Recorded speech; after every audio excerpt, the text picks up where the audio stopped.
Hello viewers, আরও একটি নতুন ভিডিওয়ে আপনাদের সবাইকে স্বাগত জানাই।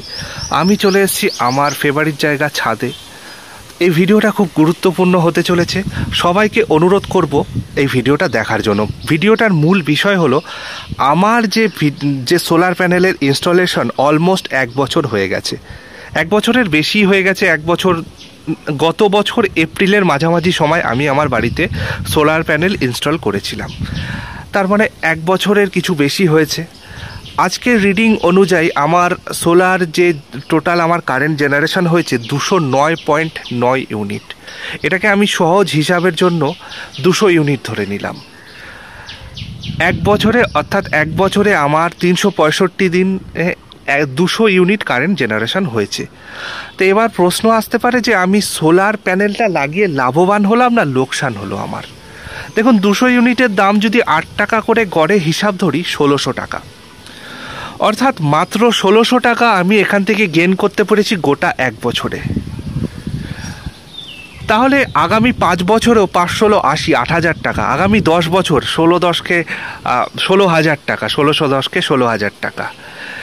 আমি আগামী 10 বছরেও কিন্তু আমার যে টাকাটা ইনভেস্ট করেছি সোলারে সেটা কিন্তু রিকভার করতে পারবো না।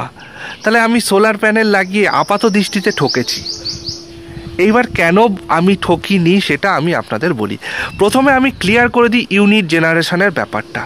দেখুন, আপনি যেরকম লোড চালাবেন সেই অনুযায়ী আপনার ইউনিট জেনারেশন হবে। আমার বাড়িতে দিনের বেলা, যেহেতু সোলার প্যানেল থেকে পাওয়ার আমরা দিনের বেলা পাই, আমার বাড়িতে কিন্তু দিনের বেলা সেরকম লোড চলে না। জাস্ট একটা ফ্যান চলে, আর মা বেশিরভাগ সময় রান্নাঘরে থাকে, রান্নাঘরে একটা আলো জ্বলে, ব্যাস এইটুকুনি।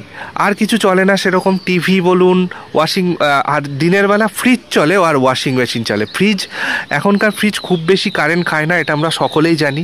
আমার ফ্রিজটা মাত্র স্টার্টিং লোড 135 ওয়াট, এরপরে কিন্তু আমার ফ্রিজটার লোড আরও কমে যায়। আর ওয়াশিং মেশিনটাও আমার খুব কম ওয়াটে চলে, ইনভার্টার টেকনোলজির ওয়াশিং মেশিন, যে কারণে কিন্তু আমার খুব কম লোডে ওয়াশিং মেশিন চলে। অর্থাৎ বুঝতে পেরেছেন, আমার যেহেতু কারেন্ট কনজামশানটা কম, আমার লোড কম, সেহেতু কিন্তু এখানে ইউনিটটা কম উঠেছে। আরও একটা কারণ আমার ইউনিটটা কম ওঠার, আমার যে সোলার পিসিইউটা এটা হাইব্রিড মোডে আছে। এই হাইব্রিড মোডের বৈশিষ্ট্য হলো, প্রথমে এটা সোলার থেকে পাওয়ার নেয়, এরপরে এটা গ্রিড থেকে নেয়, এরপরে যদি গ্রিড অফ থাকে তাহলে ব্যাটারি থেকে পাওয়ার নেয়। আমার যেহেতু ব্যাটারি থেকে পাওয়ার খুব কম নেয়, সেহেতু আমার ব্যাটারির যে চার্জটা সেটা ড্রেন কম হয়, যে কারণে আমার ব্যাটারি কিন্তু চার্জ বেশিক্ষণ দিতে লাগে না। তার মানে আমার ব্যাটারির চার্জ বেশিক্ষণ দিতে লাগছে না, যার কারণেও কিন্তু আমার ইউনিট কনজামশনটা অনেক কম হচ্ছে। এটা একটা কারণ। আমার এখানে 695 ওয়াট সোলার প্যানেল রয়েছে। এর ক্যাপাসিটি মোটামুটি প্রতিদিন 3 ইউনিট করে কারেন্ট জেনারেশন করা। আমি যদি ফুল লোড চালাই, আমি একটু গড়ে ধরছি, প্রতিদিন যদি 3 ইউনিট করে ধরি, আর এদিকে কিছুটা 3 ইউনিট তো এক্স্যাক্ট হয় না, কিছুটা কম বেশি হয়, আর এদিকে আমি 1 বছর 300 দিনে ধরছি সহজ হিসাবের জন্য, তাহলে আমার 300 × 3 প্রতি বছর আমার তাহলে 900 ইউনিট করে কারেন্ট উঠছে। আর 900 ইউনিটের দাম হচ্ছে 8 নং 72, 7,200 টাকা। দেখুন, আমার 7,000, যদি 7,000ও ধরি, আমার 7 বছরে আরামসে 7 7 49,000 টাকা। আমার মোটামুটি রাউন্ড ফিগারে আমি ধরছি আমার 50,000 টাকা আমি ইনভেস্ট করেছি সোলারের ওপরে, তাহলে 7 7 49,000 টাকা আরামসে আমার 7 বছরে টাকা কিন্তু উঠে আসছে। বুঝতে পারছেন, একটা সহজ হিসাব আপনাদের করে দিলাম। এবার আসি আমি সোলার লাগিয়ে সুবিধাটা কি হয়েছে। গত 1 বছরে 1 মিনিটের জন্য আমার বাড়িতে কিন্তু কারেন্ট অফ হয়নি। অন্যান্য যেসব বাড়িতে নর্মাল ইনভার্টার আছে তারা কিন্তু মোটামুটি 4-5 ঘন্টা কারেন্ট অফের পর নিজেরা গরমকালে ফ্যান অফ করে রেখেছে। কারণ কি? কারণ ফ্যান যদি বেশি লোড চলে সেক্ষেত্রে কিন্তু হয় ফ্যান অফ করে রেখেছে বা লাইট অফ করে রেখেছে, ব্যাকআপটা কম পাবে। আমার কিন্তু সেইটার চিন্তা নেই। অনেক সময় দেখা গেছে সারাদিন লাইনে কাজ হয়েছে কারেন্ট অফ। আমার কিন্তু বাড়িতে ফ্রিজ চলেছে, দিব্যি সব কিছু চলেছে, কোনো সমস্যা হয় না আমার। ঝড় বৃষ্টির কারণে যদি কখনো গাছের ডাল ভেঙে লাইন চলে যায়, ট্রান্সফরমারে খারাপ হয়ে যায়, ঘন্টার পর ঘন্টা কারেন্ট অফ থাকে, কিন্তু আমার বাড়িতে কিন্তু 1 মিনিটের জন্য পাওয়ার কাট হয় না।